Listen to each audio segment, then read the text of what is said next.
Right ఇక TPCC chief Mahesh Kumar గౌడ్తో మంత్రి కొండా సురేఖ భేటీ అయ్యారు. కడియం శ్రీహరిపై చర్యలు తీసుకోవాలంటూ ఆమె విజ్ఞప్తి చేశారు. ఇక జిల్లా రాజకీయాల్లో తనను ఇబ్బంది పెడుతున్నారంటూ కూడా ఫిర్యాదులో పేర్కొన్నారు.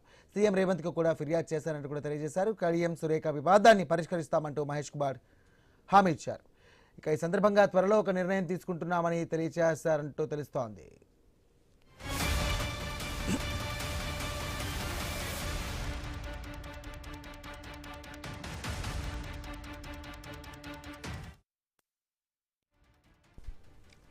Right TPCC chief Mahesh Kumar గౌడ్తో మంత్రి కొండా సురేఖ భేటీ అయ్యారు. కడియం శ్రీహరిపై చర్యలు తీసుకోవాలంటూ కూడా విజ్ఞప్తి చేశారు.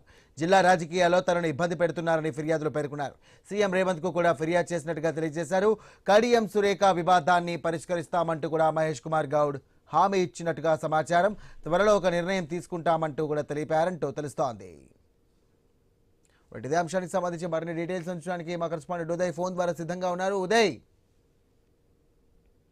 మంత్రి కొండా సురేఖ కూడా వరంగల్ లో కూడా కొంత ఇబ్బందికరంగా ఉంటుందని చెప్పేసి అటు సీఎం రేవంత్ రెడ్డి కూడా కంప్లైంట్ ఇచ్చిన పరిస్థితి కూడా మనం చూస్తున్నాం. దీనికి సంబంధించిన ఇప్పటికే MLA Station Ghanpur MLA Kadiyam శ్రీహరిపై ఫిర్యాదు కూడా మంత్రి కొండా సురేఖ చేశారు. దీనికి సంబంధించిన కడియం శ్రీహరి ఏదైతే స్టేషన్ గన్పూర్ సంబంధించిన దేవాదాయ శాఖ విషయంలో ఇక్కడ హైదరాబాద్ లో కూడా మీటింగ్ ఏర్పాటు చేసి దానికి సంబంధించిన ఆ దేవాలయాలకు సంబంధించిన నిధుల విషయంపై కావచ్చు, డెవలప్మెంట్ విషయంపై కావచ్చు, అది దేవాదాయ శాఖ అధికారులతో కూడా ఒక సమీక్ష సమావేశం ఏర్పాటు చేయడం పట్ల మంత్రి కొండా సురేఖ సీరియస్ అయినట్లు కూడా మనకు తెలుస్తుంది. ఇందులో భాగంగానే 2 రోజుల క్రితం మంత్రి కొండా సురేఖ సీఎం రేవంత్ రెడ్డిని కలిసి దీనిపై విచారణ చేపించాలని చెప్పేసి సీఎం రేవంత్ రెడ్డిని కూడా కోరినట్లు కూడా మనకు తెలుస్తుంది.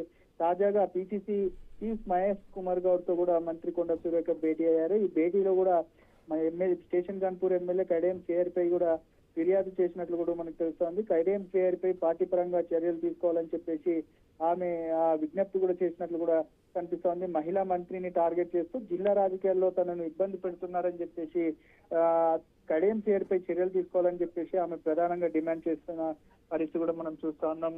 నిన్న ముఖ్యమంత్రి రేవంత్ రెడ్డికి సైతం మంత్రి హోదాలో కూడా ఫిర్యాదు చేశానంటూ అటు పీసీసీకి కూడా కొండా సురేఖ చెప్తున్న పరిస్థితులు మనం చూస్తా ఉన్నాం. సురేఖ విజ్ఞప్తిపై పీసీసీ అధ్యక్షుడు మహేష్ కుమార్ గౌడ్ కూడా సానుకూలంగా స్పందించారు.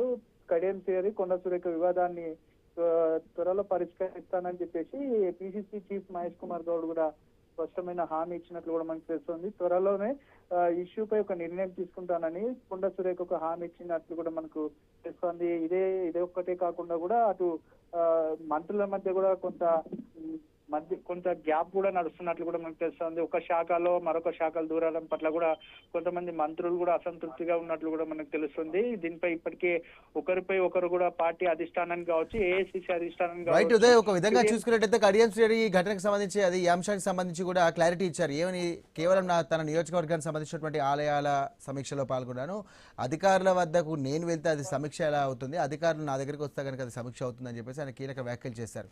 అవగాహన రాహిత్యంతోనే మంత్రి కొండా సురేఖ ఇలా బిహేవ్ చేస్తున్నారు, కొంతమంది వార్తల్లో నిలవడానికి ఇలాంటి ఎత్తులు వేస్తారంటూ కూడా ఆయన కీలక వ్యాఖ్యలు చేశారు. ఎందుకు అంతర్గత విభేదాలు బయటపడ్డాయన్న టైం అనిపిస్తుందా, లేకుంటే దీనికి సంబంధించి ఏంటి అసలు?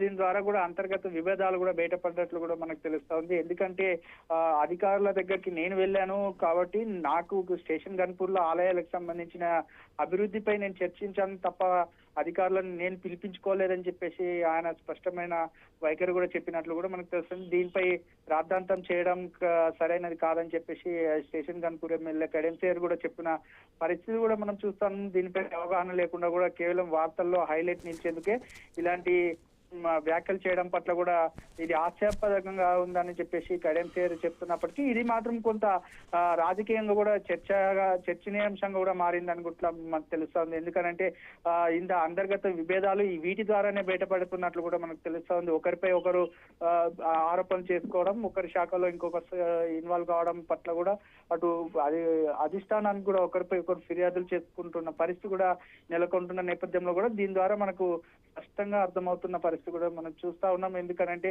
మంత్రులకు కూడా కొంతమంది అసంతృప్తుల్లో కూడా ఉన్నట్టు మనకు తెలుస్తా ఉంది. ఎందుకు కొంతమంది అధికారులు కూడా తమ మాట వినడం లేదని చెప్పేసి వారు లోపల తన సన్నిహితుల వద్ద కూడా చర్చించినట్లు కూడా మనకు కొంత సమాచారం ఉంది. దీనిపై ఇప్పటికే సెక్రటరియట్ లో కూడా కొంత చర్చ నడుస్తుంది. కొంతమంది అధికారులు తన మాట వినట్లేదని చెప్పేసి కొండల సురేఖ కొంత అసంతృప్తికి కూడా గురైనట్లు కూడా మనకు తెలుస్తా ఉంది. దీనికి సంబంధించి ఇప్పటికీ గత కొద్ది రోజుల కింద యాదగిరి గుట్ట విషయంలో కూడా తనను సంప్రదించకుండానే కమిటీ వేశారని చెప్పేసి కొంత అలకగా ఉన్నట్టు కూడా తన సన్నిహితులు కొంతమంది మాట్లాడుతున్నట్టు మనకు సమాచారం అంది. దీనికి సంబంధించిన సెక్రటరియట్ లో కూడా ఇప్పటికే కొంతమంది మంత్రులపై కూడా చర్చ నడుస్తుంది. ఎందుకంటే కొంతమంది అధికారులు తమ మాట వినట్లేదు. దీనిపై సీఎం రేవంత్ రెడ్డికి ఫిర్యాదు చేయాల్సిన అవసరం ఉంది. దీనిపై స్పష్టత రావాల్సిన అవసరం ఉంది.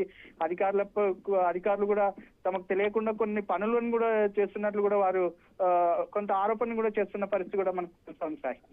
రైట్, మొత్తం మీద ఇప్పటికైనా బ్రేక్ పడే అవకాశం ఉందా, లేకుంటే ఈ అంతర్గత విభేదాలు పార్టీకి తలనొప్పిగా మారే అవకాశం ఏమైనా కనిపిస్తుందా Uday?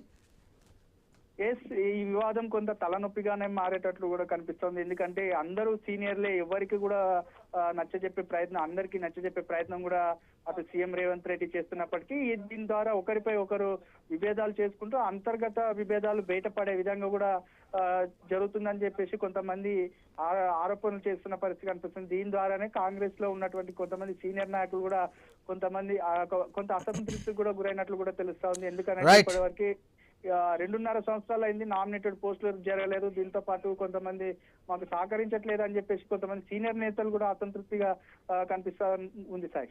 Right, thank you Uday.